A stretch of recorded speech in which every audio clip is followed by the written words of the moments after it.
for the next ACTA Adaptive Platform Trial Virtual Clinic.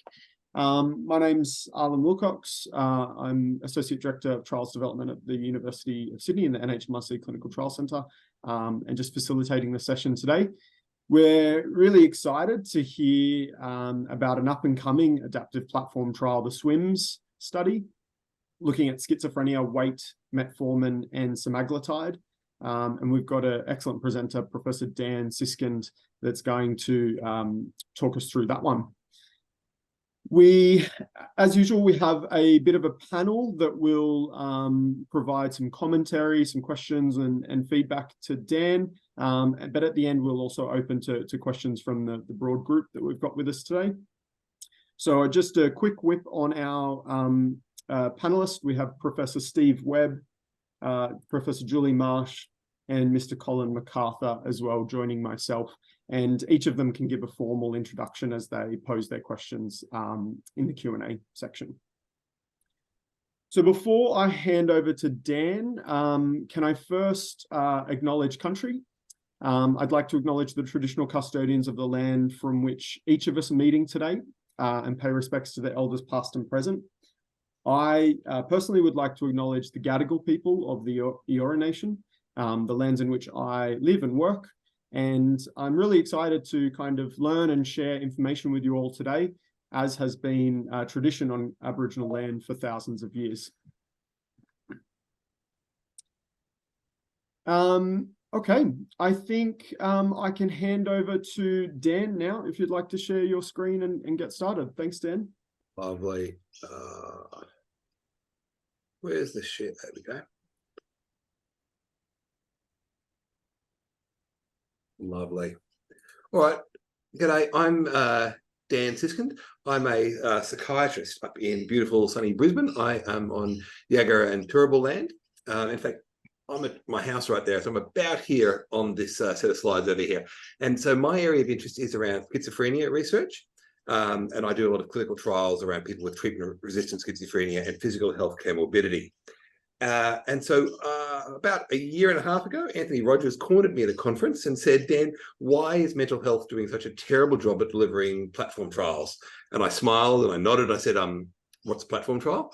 And so Anthony sat me down and educated me. And so since that time, we've been fairly successful in some MRFF funding. And we realized that the time has come to pivot some of the work we're doing to a platform trial. So I'm going to talk you through some of the approaches we've taken over the past year and a half, some of the challenges that we're facing, and then hopefully have a discussion with you about where our deficits are and where we can kind of fill those deficits with some deeper thinking. And I want to acknowledge my colleagues who are on the chat with us today, Urshka Anatovska, Beck Sewell, Ravi Iyer, Julia Lappin, Andrea Baker, and Anthony Rogers. And I want to thank Steve Webb, who's given me a bit of mentorship in our group a couple of times over the past few months to help us with our direction. Okay, so again, would like to acknowledge the traditional owners on the land in which we are meeting today across Australia. Also, for mental health, we usually acknowledge the individual and collective experience of those with lived experience of mental illness or caring for others with lived experience. So first of all, I'm going to tell you a little bit about schizophrenia. So it's a common illness. It affects about 1 in 100 people. Its onset is usually sort of around the age of around 16 to 26. Tends to impact men and women. Well, men tend to get a little younger. There tends to be a bimodal distribution of women with another mode at around menopause, with women developing schizophrenia. And it is a really pervasive illness. And there's sort of 4 illness domains where we have symptoms. So the ones which are most famous are the psychotic symptoms, auditory hallucinations, where you're hearing people's voices that sound like they're outside your head. They are felt like they're real. You can't have a conversation with them. They're often giving commentary. Incredibly distracting for people to have someone being talking in their ear all the time. Persecutory delusions, often that people are out to harm them or plotting against them. Sometimes erotomanic delusions. And then there's the negative symptoms about a lack of motivation, a lack of desire to shower or to take the energy to have work. There's a kind of cost-benefit analysis that we're always doing around how much energy would it take to come to this meeting, tune in to listen to this, versus the sacrifices that you're making. And so people with schizophrenia will weight the effort to achieve anything much higher and weight the benefits much lower. And so here's an image from Charles Altamont Doyle. This is Arthur Conan Doyle's dad, who had a pervasive psychotic illness. And during these episodes, he kind of drew these images which kind of capture his experience of psychosis. So these demons floating around him and plotting against him at all times. But above the psychotic symptoms, there's three other main domains in which people experience illness. Cognitive impairment. We see a significant cognitive decline associated with psychosis. Part of that is the distraction of the illness, but part of it actually is a cognitive impairment that comes with the illness. Physical health comorbidity is a huge issue. Our consumers die 15 to 20 years younger than the general population. And although a proportion of this is from higher rates of suicide, that's not the main driver. The main driver is cardiometabolic illness. And if you look at life expectancy lines for the general population and people with schizophrenia, you see that sort of life expectancy has gone up for the general population and plateaued over the last 20 to 30 years for people with schizophrenia, because they're developing cardiometabolic illness, which we're treating in the general population, but we're not successfully treating among people with severe mental illness. So it's a lot of avertible illness death. And then there's the psychosocial dysfunction. So this is incredibly high rates of unemployment among this group. Difficulties with activities of daily living, challenges maintaining tenancy, maintaining themselves in the community. And so with these sort of four domains, we really need to provide better quality interventions to help improve quality of life for this group. So when we're thinking about gaps and where we focus our research, particularly our clinical trial research, as mentioned, these high rates of cardiometabolic disease, and there's not a lot of effective treatments. Again, the general population, we're improving life expectancy outcomes, not happening in this population. And then in terms of augmentation, the area in which I work are people with treatment-resistant schizophrenia. That's about a third of all people with schizophrenia don't respond to first-line treatments. There's an old medication called clozapine, which I use a lot, lots of side effects, and it only works in about 40% of those people. So there's a lot of people with schizophrenia who are having ongoing psychotic symptoms, despite the best evidence for treatments. So we need to find better augmentation agents to help the treatments we have. It's a tricky population from which to recruit. Generally, people who are paranoid, if you say, hey, I'd like to do an experiment on you, they're not incredibly welcoming. So it's tricky, but we've got a clinical trial group of clinical trial nurses who are really good. They're usually mental health nurses who are great engaging this population. So we've actually got a really good track record of attracting and retaining consumers into the trial. But if you're constantly setting up a trial, hiring your nurses, shutting down your trial, firing your nurses, you lose that ongoing relationship with the consumers who participate in trials, and you break that bond. So we really need that constant eternal trial model to keep those relationships, to keep people in trials.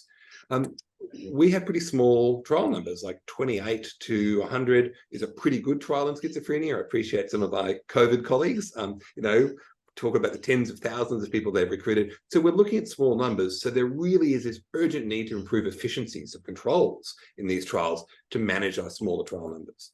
So that's one of the reasons we felt adaptive platform trials were particularly promising in the schizophrenia cohort, to optimize our trial efficiency and to be able to add novel intervention arms as they become available, so we can keep that trial model rolling and keep the participants who engage in our trials ongoingly engaged in our research. Why now? Well, we've got a few key infrastructure planks in the mental health sphere which have come about. We've got an existing National Schizophrenia Trials Collaborative, which we've been running across Australia. We've run a couple of trials now, and we've now got a large MRFF trial, which I'm going to talk about in a minute. There's now a clinical trials network for adult mental health trials called Magnet, which is being led by Michael Burke, a real leader in clinical trials, and I've got a fairly active role in Magnet as the head of the scientific advisory committee. And so we've got this infrastructure of our trials, the national network and Magnet. It seems like the right time for us to shift towards platform trials. So when Alan introduced us, we were going to talk about our SWIMS trial. So we've called our network Spirit, but the key trial we're going to do first is this SWIMS trial. So this is around the cardiometabolic adverse effects in schizophrenia. It's a trial of Semaglutide versus Metformin versus Semaglutide and metformin combination and placebo. And we got this MRFF funded a couple of years ago. Semaglutide, for those of you who don't remember, it's also called Ozempic, and it's the glucagon-like peptide weight loss drug. So when you guys had lunch today, you did a scientific experiment, you put a glycemic load in your gut, food, and that released glucagon-like peptide in your intestinal epithelium, which told your head, stop eating, you've achieved satiety, full, slowed down gut motility, it stopped gluconeogenesis in the liver, so you don't get glucose spikes after eating. And it gets the blood, the pancreas and the muscles primed for insulin so that you bring the sugar into the bloodstream. Antipsychotics, particularly clozapine, olanzapine, shut down the GLP-1 pathway. So our patients don't get that feedback that they're full and they just keep on eating, and they get these glucose spikes after meals, which leads to fat deposition, glucose dysregulation, very high rates of diabetes. But it also causes weight loss in celebrities, particularly Elon Musk and Kim Kardashian. And so there's been some global supply chain issues accessing semaglutide, which are just being overcome. So even though we got funded about 1.5 years ago, we haven't been able to start the trial because we cannot buy semaglutide for a lot of money. So we could have took advantage of this delay to pivot towards a platform trial. We've got a primary outcome measure of change in weight, and we've got some secondary outcomes around threshold percentage change, metabolic syndrome components, rates of conversion to type 2 diabetes, and we're also going to look at psychosis symptoms, some quality of life measures, diet and appetite. There's been some animal model suggestion that GLP-1s can improve cognitions, not really been effectively trialed in people with schizophrenia. So this is an exploratory outcome. What we're also seeing is lower rates of alcohol intake among people on GLP-1s. So we're going to look at that as an exploratory outcome. We've also got some safety measures around dropouts between the arms, rates of adverse drug reactions, and we're looking at the safety for treatment emergent effects. Our goal was to recruit 188 people, which is a big trial in schizophrenia, because we've got 4 arms, each with 47 again. So semaglutide plus oral placebo, so subcut plus semaglutide plus oral placebo, oral metformin plus a subcut placebo, subcut semaglutide plus oral metformin, and a subcut placebo plus an oral placebo with 47 in each arm. And it's a 52-week trial. And we based upon some of the original trials by Wilding et al., which was for weight loss among the general population, where you kind of see the weight loss plateauing at around 48 weeks. Some of the original semaglutide weight loss trials were based upon a 2.4 milligram dosing of semaglutide. So for those of you who are working with industry drugs that you are not getting for the drug company, particularly injectables, getting a placebo pen is challenging. So we've not had our industry partners agree to sell us placebo pens because they don't like investigator-initiated trials, because we might find something they don't like. We can buy their drug on the open market, but because of the way the pens are set up and the cost of them, we're only going to be able to give 2 milligrams of semaglutide as the maximum dose versus some of the newer weight loss compounds, which are 2.4 milligrams. It pretty much is small change between the two differences, and our nurses won't be blinded. I, as the investigator, will be blinded, consumers will be blinded, but we won't be able to blind the investigating nurses because we cannot buy pens. Okay, so that's the bigger trial. But then we've got a few challenges we're facing in schizophrenia. So we don't have a single endpoint for schizophrenia trials. There's not a time to death or time to recovery. We've got a lot of proxy measures across multiple domains. And so the domains in which we normally do research are around these cardiometabolic. We've got one primary outcome in that, which is change in weight. We've got sort of the psychosis domain. We usually use PANS, a positive and negative symptom scale, commonly used in schizophrenia. We've got a cognition domain where we look at the BACS, the brief assessment of cognition in schizophrenia. It's a battery of cognitive tools with an overarching score. And for social functioning and lifestyle, we're using the SF-36, which is a quality of life measure. So we don't have one unifying outcome measure across the different trial domains, which is a bit of a pain in the tuchus for us. So we're trying to work out creative ways to be able to borrow across domains. So for all the intervention trials that we're going to run across this, we're going to collect all of those 4 key measures. But for the cardiometabolic domain, will it be one primary outcome of weight? We'll probably have multiple randomizations within that one. And we're still trying to get our head around how do we borrow across domains, and is that even feasible? Or are we effectively having a schizophrenia platform with 4 essential platforms below it? And we've been working on the ethics and the governance documents at the moment and really wrangling with some of those. So the way we kind of envisage this looking is that we'll have a cardiometabolic domain. We've talked about the SWIMS trial, where we've got placebo, metformin, semaglutide. There's a new glucagon-like peptide drug called tirzepatide, which works on a couple of other incretin peptides in the gut, not available yet in Australia. So our hope is if we have some of our stopping rules showing that we can stop probably the metformin arm, we'll probably get dominated very quickly. We might be able to have some additional funds to add a tirzepatide arm into the trial, to sort of preserve some of our funding for that, to buy that. We can't add that today because it's not yet in Australia. It'll probably be sort of second, third quarter next year. We've got this psychosis domain trial we're running already for pilot data to inform a future psychosis trial on the platform for people who are already on clozapine, have ongoing psychotic symptoms. Again, that's about 60% of people on clozapine. We're randomizing them to cannabidiol, which is the antipsychotic compound within marijuana. It's the versus THC, very psychotogenic, looking at running a CBD versus placebo as our next one. And, we've looked at other augmentation agents such as N-acetylcysteine or sodium benzoate. So there might be some other psychosis domain trials. We've also got a couple of other pilot studies in the lifestyle, actually looking at different meal kits for people with schizophrenia. Look, we've also had some trials on social cognition and befriending. I put them up not because we're going to do them now, but these are examples of other spaces where we could run trials in this other domains if we're getting the funding. So next Thursday, we're going to submit our master protocol to our ethics committee. That has been interesting. Our ethics committee has never heard of platform trials before. Luckily, I think we've got Kirsten, who's the deputy of our ethics committee, who's quite involved in ACTA. And so she's been helping us to kind of shepherd this through, but it's going to be a learning experience for us. This is our first master protocol we've written. And it's going to be a learning experience for the ethics committee because it's the first master protocol they've seen. And so we're expecting that to take a little bit of time and back and forth for us to understand each other. We've written our master protocol.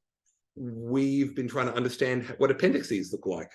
So we've got an adverse effects appendix, we've got a sort of regulatory appendix, and then we've got our first domain intervention specific appendix for our SWIMS trial there.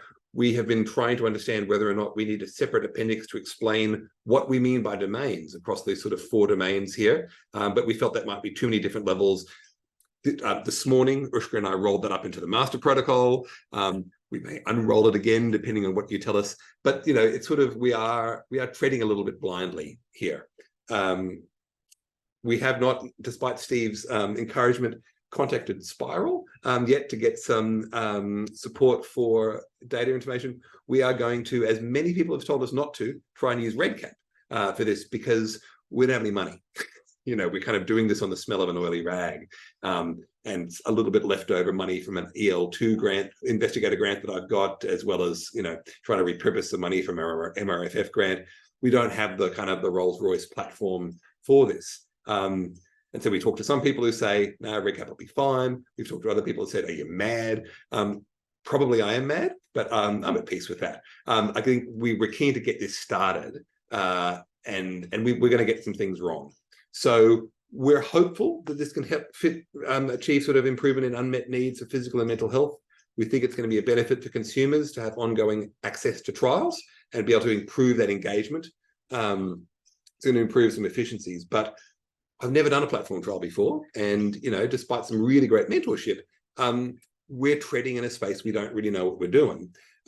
Plus, we don't have this unified outcome measure of time to death or time to recovery. We've got a proxy measure in the first area we're looking at being weight, but we've got some other areas which we want to get secondary outcomes around psychosis, cognition, quality of life. And we don't have a great build yet for data collection. So, we'll give it a red hot go. I've got a fantastic team around me, and I particularly want to thank Ushka, Beck, Julia, and Andrea for their help in kind of helping us write this master protocol and think through it.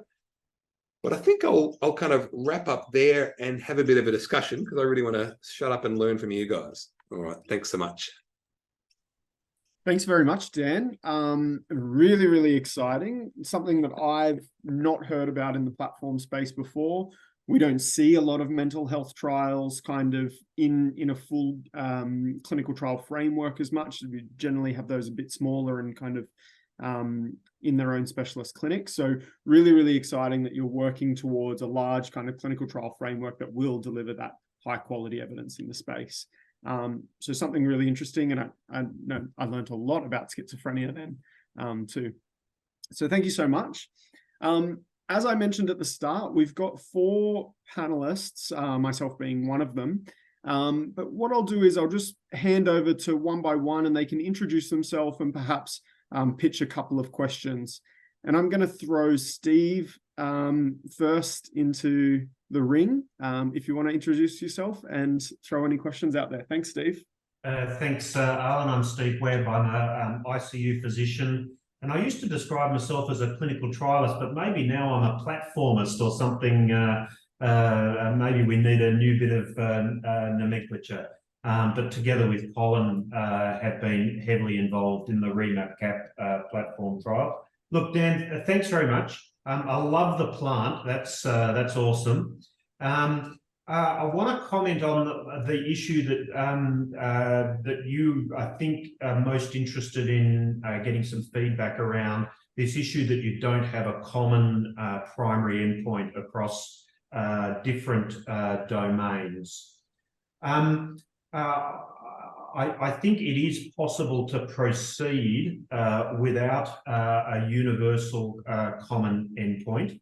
Although I do think that as the platform matures, one of the things that you might want to spend some time on is whether or not you can come to some sort of construct, perhaps via engagement with those with lived experience that does capture the universality of the experience.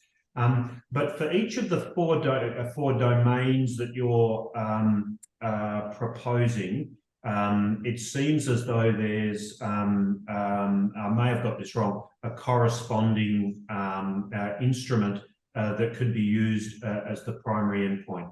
So I don't think there's any major problem with having a domain-specific primary endpoints. Once you've got a new endpoint that you're measuring within the platform, that means from a statistical perspective, there's a separate statistical model for that particular endpoint. The one thing that I think might help conceptually is a concept that I've not seen used anywhere, but it is something that we've talked quite a lot with Berry consultants about, which we refer to as cascading endpoints. And so if, for example, in the metabolic domain, you've got weight as the endpoint for that, as your sort of conceptual primary endpoint, rather than having those other domains or those other sort of instruments as secondary endpoints, you might want to consider a triggering strategy in which you construct triggers based on combinations of those endpoints. So long as they are AND connectors, you are not burning alpha. So, for example, you might regard as the information that is needed for clinicians to change their practice is that semaglutide reduces weight so long as it makes none of those other instruments worse. Yeah. Yeah. And so what you transmute that clinical interpretation into the triggers across several models. So you will trigger for success if you've got weight loss and non-inferiority with some margin in those other 3 areas. Sure. Okay. And that would mean that if you never have a universal endpoint, you can continue to run your platform based on cascading triggers among those different instruments. And I guess one thing I'm trying to get my head around is then, can we then borrow from other domains if we're capturing the same endpoints? What do you mean by borrowing in that? Well, I guess kind of, borrowing controls or borrowing data from them. So if they weren't the same primary endpoint, if they were secondary endpoints. Well, you can only borrow patients if the patients have been randomized within that domain. Within the domain. Okay, perfect. That answers my question then. Okay. But I think Julie or Colin might want to comment further. The borrowing, the sort of the clinical statistical structure. If you draw that out, you get a better feel of where borrowing can make sense. Okay. Are you suggesting, can we use as controls someone who was randomized in the social living domain? Yeah, I think that's one of the things we've fantasized about, but I think you've helped us put pay to that. Look, you can, but because they're not part of a randomized experiment, in the one domain. Well, they might be randomized into another domain, but not in the same domain. Look, there are techniques for utilizing that data, but they need to be weighted accordingly. And my view would be with relatively low weight. I'll just comment that I've never come across a stronger rationale for a disease to have a platform when you talk about how there's so much infrastructure put in place to recruit participants. And these are people with a lifelong disease in whom you want to keep them inside the platform for as long as they're willing to be there. Yeah, no, I'm a lot of the people that I recruit are my patients for my clinic. They're always like, "All right, Dan, what else have you got? Have you got another trial for me?" So we want to make sure we're maintaining the infrastructure to keep the consumers who are generous enough to help us. Yeah. Okay, this has been really helpful about thinking about endpoints and thinking about endpoints between domains. We need to do some reading up on this sort of cascading endpoints and the combination I'm not sure you'll find anything. The statisticians on the call will be better sources of knowledge. It may be that it's not even something that's in the literature. Okay. Maybe we can jump now to Julie and perhaps kind of take us from there. Julie, did you want to comment? Hi, yeah, but thank you so much for your presentation, and it's been great to see sitting on various panels, both in Australia and worldwide as well, that the increasing number of these platform trials are beginning to come through in mental health. So there's some really great breakthroughs happening. I will only comment on a few obvious ones, because it'd be really great to open it up to the rest of the audience that are here today. There's some wealth of experience there as well. So the first one is around the endpoint. You can partition this into an endpoint made for trial adaptations, and then your endpoints that you wish to change clinical policy or practice in. And so what really helps the statistician is if you went over to something like a quality of life outcome, because even if you're getting their weight down, potentially, if there's not knock-on factors and improvements in other areas. And I think one of the biggest things you'll be fighting against here is they're quite rare events. I think it seems to be coming through with some of the, for the time span you're looking over, the sort of major safety concerns may be quite rare events rather than very common events. So you wouldn't be able to power it on those ones anyway. I really like the use of the double placebo, if that's possible to do, and potentially the advantage of not having a pen and doing subcut may help with retention in the platform as well. I quite like the idea of them, they're much harder to keep engaged with in that sort of way. I was concerned about the endpoint being, was it 52 weeks is the treatment? So I presume your endpoint is then. So response adaptive randomization, I'm not really sure fits into this sort of profile. Well, we were going to look at, once we've randomized 30 people who have been in the trial for 24 weeks, of then starting looking at our first interim analysis. So I should have been a little bit clearer about that, apologies, but we've just been trying to get our head around that. So we would look at interim analysis at 24 weeks, 36 weeks, endpoint at 52 weeks, and that once we've had 30 people through the trial for 24 weeks, that's when we do our first interim analysis. Yeah, and there are some of the options there around using maybe weight loss after 3 months and gaining information as you go through, sort of predicting forward to what, how much is that correlated with the 12-month endpoint? So you might be able to build in some of that. It's quite complex, but I can really see some potential gains if you anticipate the weight sort of coming off and staying off with those sort of outcomes, or even potentially with the quality of life, maybe that they see things are shifted that can be maintained. So I think there are opportunities around that. Just in case there's a bit of confusion around common controls as opposed to borrowing. So I think what you were thinking about was common controls. Okay. Really. Thank you. But I wonder if there's the opportunity here as well. How heterogeneous is this population? Would you like to think about stratifying it into common subgroups? And I think that's where the borrowing comes in. So maybe removing some of that variability, and you may find some things work with some subgroups and not with others. And I think you get a lot more opportunity around that sort of way. And I'll stop then because there's lots more comments from other people. Really appreciate that, Julie. Thank you so much. Thanks, Julie. Colin. Oh, hi, everyone. Just by way of introduction, I'm an intensivist and researcher from Auckland. I work with Steve on the REMAP CAP trial. I've got comments at a few different levels. Firstly, kind of perhaps taking it from the platform point of view, I think it would be really worthwhile, I think, trying to establish a common endpoint across the domains.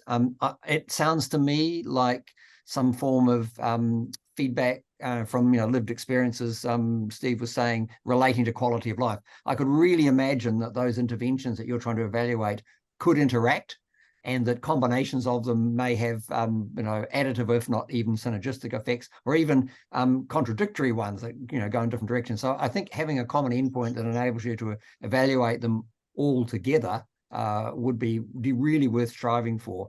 Not my area of clinical practice, obviously. In fact, I was going to say I was very pleased to hear that someone self-described as a mad psychiatrist was running the trial. I think that gives you a real edge in terms of choosing outcomes. So on the platform, I think really work for that, because I think there's a lot to be gained, because these things, I could just see the weight loss, and some of the other interventions that you're considering looking at, interacting. And I think a common endpoint will enable you to evaluate that. So I think that's worth going for. As you've obviously identified domain level outcomes to be able to look at those individually, and I think that's obviously means you'll be running it as a separate trial kind of thing initially, but I think the combination would be much more valuable. I had a couple of questions about the primary proposal, measuring weight loss as your primary outcome. Do you have good data on what that trajectory looks like? Yeah, really good data from the general population. Sort of, it takes 16 weeks to titrate the drug, the semaglutide. So you get like sort of slow, and then it gets a bit faster, and then it plateaus. So you get fairly slow weight loss the first 16 weeks, and it gets really fast, and then it plateaus after 48 weeks. Yeah, which is why we kind of looked at 24 weeks as our interim analysis, because you want to get at least 8 weeks. I mean, full dose. You need to be careful when you do your interim, so that you're not kind of picking a point which isn't going to be a sustained effect. Yeah, exactly. So you have to be, if you know what that trajectory looks like, at least in the general population, that would be helpful. I was a bit concerned. I read the thing that was sent around earlier about the sample size, and I just wondered whether you were comfortable with the relatively small sample size, and therefore the implication there's a fairly significant treatment effect. Looking at what was the figure you had? Half a standard deviation or so. I mean, is that realistic? So I think so. Some good questions there. So first of all, the sample size 188. That's a freakishly large. It's a large one. 188. Okay, I mean, I'm in a different world. We will be the biggest schizophrenia trial in 30 years if we get 188 people in. Yeah. Okay. Like back in the institutional era, where people lived in large psychiatric hospitals and couldn't leave, you got large trials because people were bored and coerced. But these days, it's very, very hard. So 188, like, people are laughing at us, thinking you'll never get it. So yeah, it'll be a stretch to get that. A different world to, I guess, to ICU in terms of recruiting. I wanted to think a bit about your quality of life question. So about primary outcome, one of the reasons we've been reluctant to use quality of life, SF-36 or a HUDAS or a AQUAL-8D as our primary outcome, is that they're not particularly immutable to change in this population. Like you can throw lots of interventions at these populations, but they never improve. Like their AQUAL doesn't get better, which is one of the reasons. So that could be a common primary endpoint for all of our trials, but we'd never get published because we'd never show effect. And so I guess I guess that kind of gets to the heart of the matter, is that kind of from a patient perspective, what is success in this kind of area? What means that I've done this thing or taken this treatment and I'm better now than I was before? I mean, surely you must have some measures. So we do. We've got the PANS, which is the positive and negative symptom scale, which is how many auditory hallucinations you have. It is effectively a measure of how psychotic you are and how that impacts function. And then the other thing my patients tell me is, Dan, your drugs make me fat and I'm not going to take this anymore. Like I've gained 20 kilos since I started your drug a year ago. And so that is a huge driver. So like these domains, they haven't been done outside of patient consultation, but we haven't been able to find a unifying one. So the kind of the improvement is you're not hearing voices as much, and you've lost 15 kilos and you can walk out of your house again. Right. I thought something along the lines of being able to interact, in society. Functional measures are they're really tricky. People have been trying to find a functional measure in schizophrenia for 30 or 40 years, and nothing has come up that's changeable. That's not to mean that there isn't change. We're just crummy at measuring it. But Colin, I think your questions are really good questions and a pickle for the field broadly. Right. I've just got a couple. I see Steve had his hand up. Did you want to talk about something there, Steve? I had a few other comments. Look, I just wanted to talk a little bit about the discussion you were having around endpoints. So a couple of things. It sounds as though the conventional quality of life measures are insensitive for what drives true quality of life in this patient population. But I was then going to suggest something which you sort of indicated people had worked on, which was, I guess, the concept of a schizophrenia-specific quality of life measure. It hasn't been done, and this might be profoundly and excessively naive, but just doing focus groups, Delphi type things of people with lived experience to try and extract qualitatively from what they talk about and see whether or not that can be packaged in some sort of disease relevant quality of life measure. A lot of effort's been put into this. And there's been a lot of Delphis of consumers, and I'm constantly reviewing papers for journals that I kind of think we're going to do it again. We're going to try and find something that works this time. So I remain hopeful that will eventually be developed, but I did want to make an additional comment though, which was based on what you were talking about in where there's clinical unmet need. So I think that raises the possibility of substantial interaction between domains. So you might find that you get much better outcomes from randomization to an particular antipsychotic if you're also receiving semaglutide, because they continue to take the medicine. So the platform structure is superb for evaluating those sort of contingent interaction type relationships. Cool, that's really helpful. Okay. Yeah.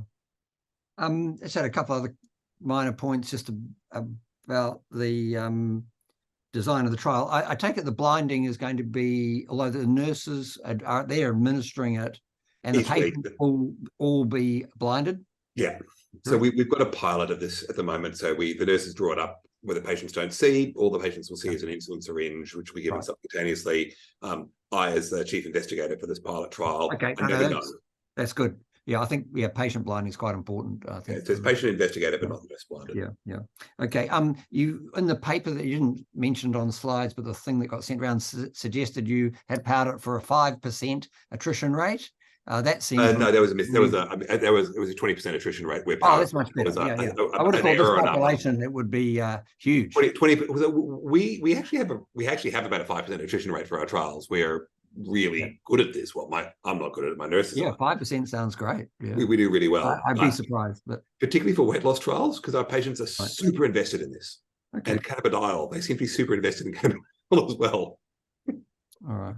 And one of the adaptations I was going to suggest that, I mean, if you know where the usual trajectory is in other populations, then you'd obviously, you should be able to modify your sample size once you see what the treatment effect is earlier on, and compare it to the, so you may need to, I mean, that's one of the adaptations I think you should consider is sample size. Yeah. And this is something I'm really struggling with in that, so I think Julie had kind of complimented us on the double-blind, double-dummy, but we're going to metformin's going to get dominated quickly because it usually leads to about a 3 to 5% weight loss, whereas semaglutide usually leads to sort of 12% weight loss.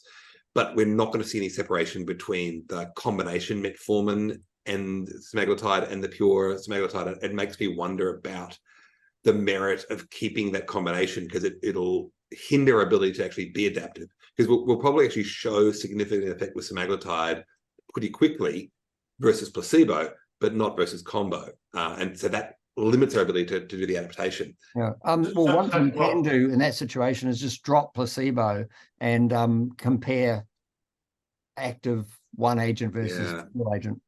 Huh. Okay. That would be our standard approach.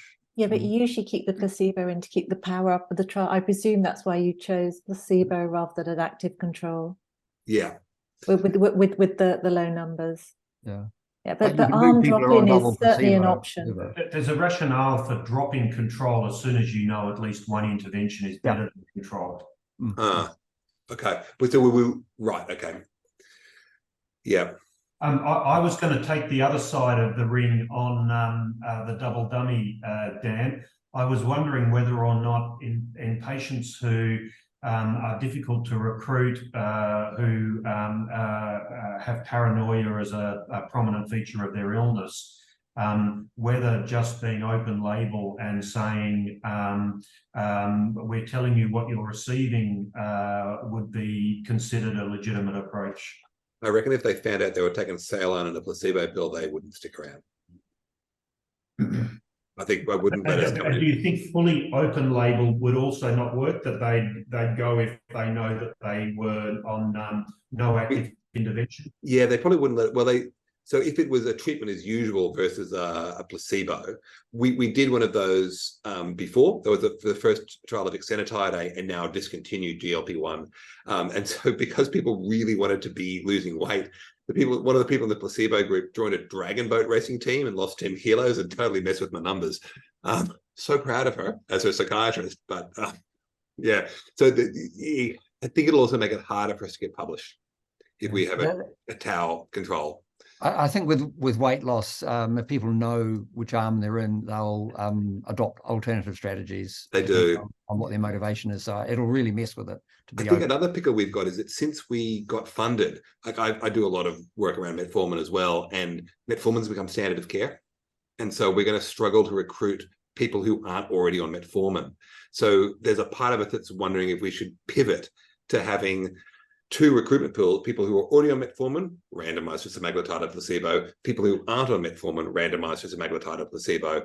It'd be a lot easier to recruit, and we might actually get more useful information. This isn't what we told the MRFF, so we will have to go back to them and say, actually, we're going to change the study design, but I think that's something we can achieve. But we need to run a lot of simulations at the moment to work out whether or not we need to switch to that different model. Yeah, that creates a strata. You can borrow across the strata, but if it substantially improves your recruitment, it's probably something that would be worth doing.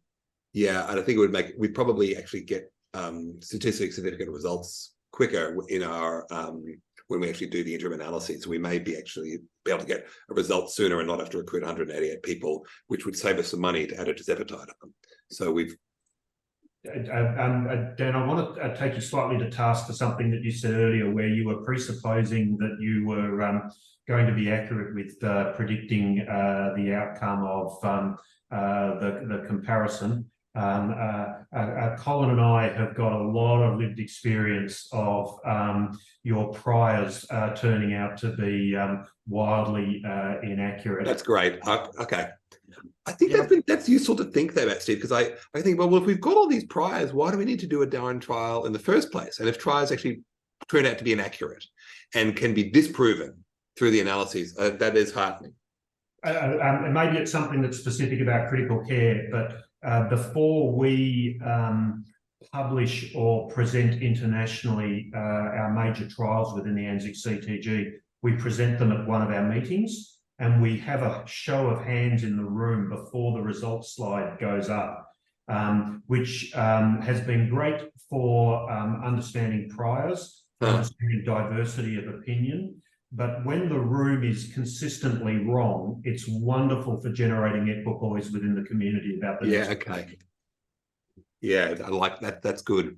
I have heard about your meetings, that they are kind of a den of wolves. So we would love to have something like that in mental health where we actually have that engagement. So great work. I'm interested in what others on the panel or anyone on the call thinks about REDCap. Yeah, thanks, Steve. I'll jump in first. That was something, I'm not sure if you saw, Dan, but my eyes got a bit wider when you said REDCap. Absolutely, that's kind of an alarming feature for me, particularly if you're thinking about doing anything to your randomization structures. So if you're having an adaptive sample size or response adaptive randomization in there, REDCap is severely limited / unable to operate with such complex randomization. Yeah, right. Structures, by which if you have a sophisticated data systems or data management team, they might be able to build something that sits external to REDCap that feeds in to allow that. But I will say that to me sounds incredibly complex and incredibly difficult to kind of manage within REDCap. So perhaps food for thought there. I'm not sure if we have any REDCap kind of experts on the line that wanted to comment as well. Feel free to come off mute and just jump on in. Owen, I'll ask a question. If you were doing a single domain without response adaptive randomization, do you think you could get moving with REDCap, knowing that when you needed to add the next domain, you'd migrate? Yeah, I can. One of the things that we've been thinking is, let's assume we've collected everything in REDCap. We've got some more money to be able to run a new randomization, adding, so for example, to Zepatide.